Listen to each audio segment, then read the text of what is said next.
റഷ്യയും യുക്രൈനും തമ്മിലുള്ള യുദ്ധം തുടങ്ങിയപ്പോൾ തന്നെ വീണ്ടും ഒരു ലോകമഹായുദ്ധം ഉണ്ടാവുമെന്ന ഭീതി ഉയർന്നിരുന്നു. എന്നാൽ ഇസ്രായേൽ പലസ്തീൻ യുദ്ധം തുടങ്ങിയതോടെ അത് ഇരട്ടിക്കുകയും ചെയ്തു.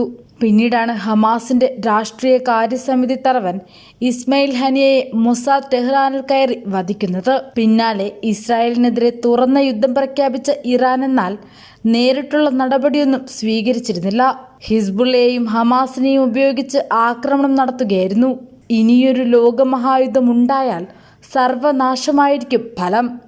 മതാധിഷ്ഠിത ഭരണത്തിലൂന്നി മുന്നോട്ടു പോകുന്ന ഇറാനെ ഇസ്രായേലും ലോകവും ഇത്രയധികം ഭയക്കേണ്ടതുണ്ടോ എന്ന് ചോദിക്കുന്നവർ ഏറെയുണ്ട്. മറ്റേതു രാജ്യത്തേക്കാൾ ശരിക്കും ഭയക്കേണ്ടത് ഇറാനെയാണെന്നാണ് പുറത്തുവരുന്ന റിപ്പോർട്ടുകൾ വ്യക്തമാക്കുന്നത്. അത് ഇറാന്റെ പരമോന്നത നേതാവ് അയത്തുള്ള ഖമേനി വ്യക്തമാക്കുകയും ചെയ്തതാണ്. ഇപ്പോഴത്തെ ലോകം ഭയക്കുന്ന ആ വാർത്ത കൂടി പുറത്തു വന്നിരിക്കുകയാണ്. 4000 കിലോമീറ്റർ അകലെ നിന്ന് ലക്ഷ്യം കാണാനുള്ള പുതിയ ബാലിസ്റ്റിക് ഡ്രോൺ മിസൈലായ 138B ഡ്രോൺ അവതരിപ്പിച്ചിരിക്കുകയാണ് ഇറാൻ.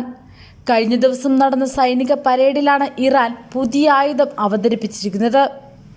മാത്രമല്ല, നവീകരിച്ച വൺവേ ആക്രമണ ഡ്രോണും പുറത്തിറക്കിയതായി ഇറാൻ സ്റ്റേറ്റ് മീഡിയ റിപ്പോർട്ട് ചെയ്യുന്നുണ്ട്.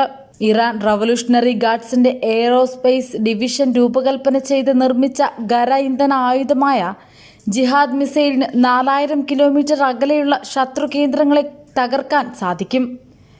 ഷാഹിദ് 136B ഡ്രോൺ ഷാഹിദ് 136ന് നവീകരിച്ച സംയുക്ത പതിപ്പാണിത്. യുക്രൈനിലെ റഷ്യയുടെ സൈനിക കടന്നുകയറ്റത്തെ പിന്തുണയ്ക്കാൻ രാജ്യം ബാലിസ്റ്റിക് മിസൈലുകൾ വിതരണം ചെയ്യുന്നതായി ആരോപിച്ച് ബ്രിട്ടൻ, ഫ്രാൻസ്, ജർമ്മനി, അമേരിക്ക തുടങ്ങിയ രാജ്യങ്ങൾ ഇറാനെതിരെ ഉപരോധം ഏർപ്പെടുത്തിയിരിക്കുന്ന സാഹചര്യത്തിൽ കൂടിയാണ് പുതിയ നീക്കം ഉണ്ടായിരിക്കുന്നത്. ഇറാഖുമായുള്ള 1980-88 യുദ്ധത്തെ അനുസ്മരിക്കാൻ ടെഹ്റാനിൽ നടന്ന വാർഷിക പരേഡിലാണ് ഇറാന്റെ പുതിയ പ്രസിഡന്റ് മസൂദ് പെസഷ്കിയാൻ ഡ്രോണുകൾ അവതരിപ്പിച്ചത്. ഇന്ന് നമ്മുടെ പ്രതിരോധവും പ്രതിരോധശേഷിയും വളരെയധികം വളർന്നു.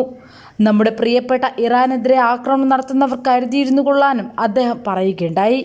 സ്ത്രീകളോടും കുട്ടികളോടും പ്രായമായവരോടും ചെറുപ്പക്കാരോടും ഇസ്രായേൽ കരുണ കാണിക്കുന്നില്ല. ഇസ്ലാമിക രാജ്യങ്ങൾ തമ്മിലുള്ള ഐക്യവും യോജിപ്പും ഉപയോഗിച്ച് രക്തദാഹികളും വംശഹത്യ നടത്തുന്നതുമായ ഇസ്രായേലിനെ തുടച്ചു നീക്കണമെന്നും അദ്ദേഹം ആഹ്വാനം ചെയ്തിട്ടുണ്ട്. മാത്രമല്ല, ലെബനനിലെ ആക്രമണം നടത്താൻ റഷ്യൻ പ്രസിഡന്റ് വ്ളാഡിമിർ പുടിൻ ശക്തമായ താക്കീതാണ് ഇസ്രായേലിന് നൽകിയിരിക്കുന്നത്. ഇതോടെ യുദ്ധ സാഹചര്യത്തിന്റെ ഗതി തന്നെ മാറിയിരിക്കുകയാണ്. ഒപ്പം ഇറാൻ ചാവേറുകൾ ഇസ്രായേൽ കയറി നെതന്യാഹു അടക്കമുള്ള ഉന്നത നേതാക്കളെ വധിക്കാൻ പദ്ധതിയിട്ടിട്ടുണ്ടെന്നുള്ള വിവരങ്ങൾ പുറത്തു വന്നതോടെ നെതന്യാഹുവിന്റെ സുരക്ഷ ഇരട്ടിയായി വർദ്ധിപ്പിച്ചിട്ടുണ്ട്. ഇറാൻ പുതിയ നീക്കം കൂടി നടത്തിയതോടെ നെതന്യാഹു വീണ്ടും ബങ്കറിനുള്ളിലേക്കാണെന്നുള്ള വാർത്തകളും പുറത്തു വരുന്നുണ്ട്.